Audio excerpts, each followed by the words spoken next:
Well, I've been catching up on events over in the Ukraine, and it seems that the lies that are being told in the mainstream media are abundant. First off, this character named Zelensky, he was an actor, a comedian, okay, and he had a very successful comedy in Ukraine. In 2014, when the Maidan revolt took place, he was a very popular comedian, and what they did was the rich Ukrainians set up another TV channel where they could run the phony comedian as the real president, and it worked.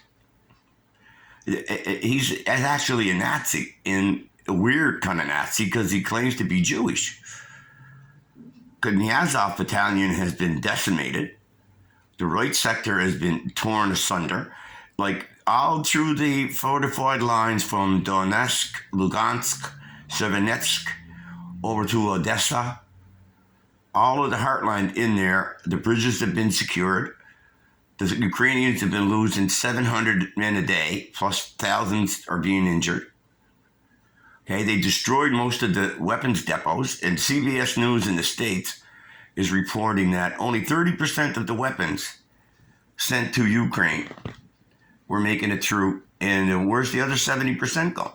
Now that's on the mainstream media, and they're going to throw Zelensky under the bus because now Anthony Blinken, the U.S. Secretary of State, he was at a gathering, and he mentioned that there were rumors they better protect Zelensky, so he better watch out, because if the Americans are saying they're going to get you, look at Muammar Gaddafi, and Saddam Hussein, and all of these people that they put up in the media as the big arch enemies.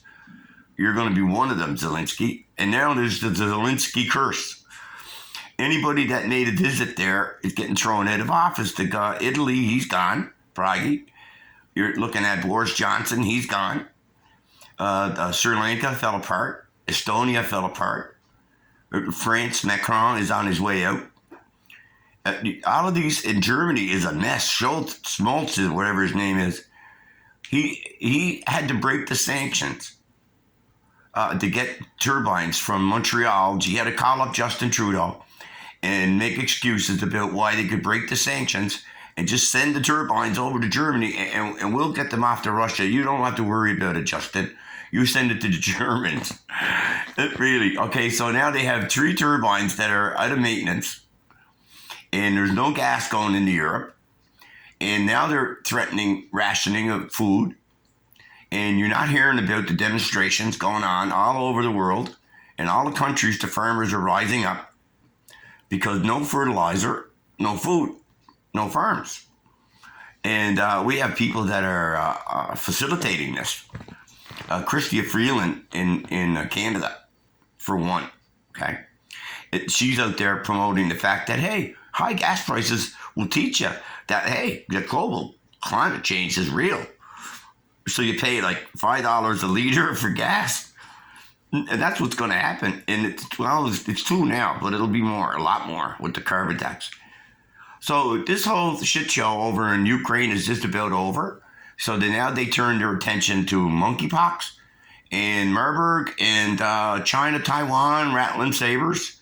When they already own Taiwan anyway. So all of the chips in the world that are being made by AMD, they're coming out of China, they're coming out of Taiwan.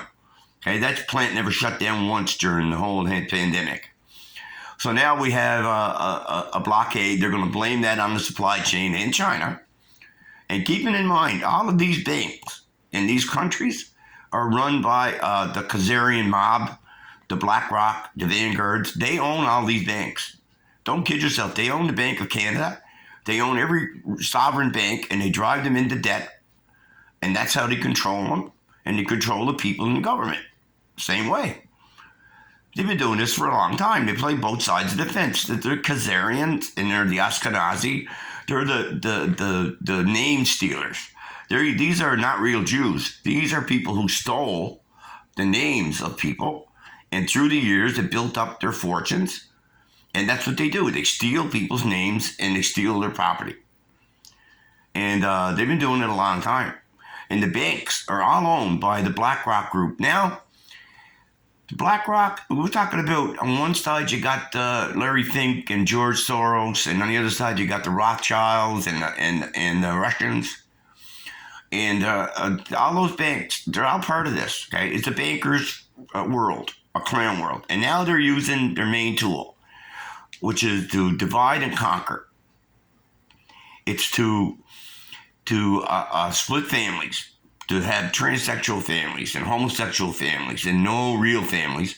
They want feminized men. They don't want any standing armies. They want to just take over North America as a big communist state. They've already done it in Canada. We're basically communist, okay?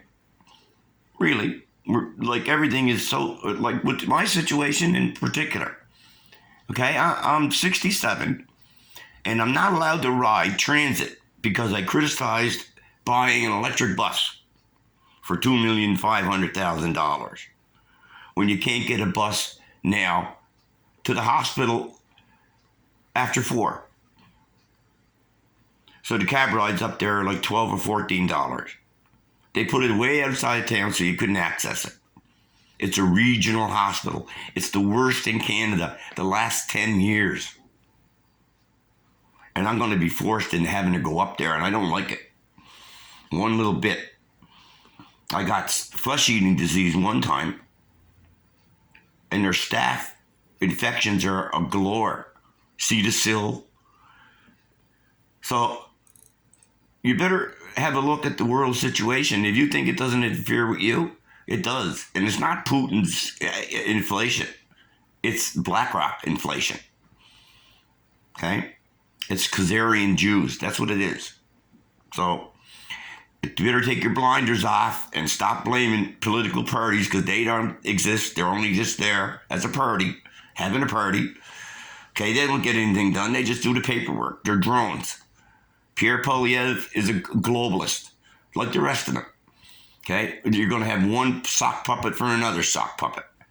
And nothing's going to change. They'll reduce this and that, but there's always going to be these new variants. They're going to just keep pushing it, and it's in the vaccines. Okay, all of these variants are in there, and they're just turning them on when they want. They know who they gave them to. They know every lot number. They know every one that got injected. They know who to give it to. They know who not to give it to. We're in a big experiment. My God, people better wake up.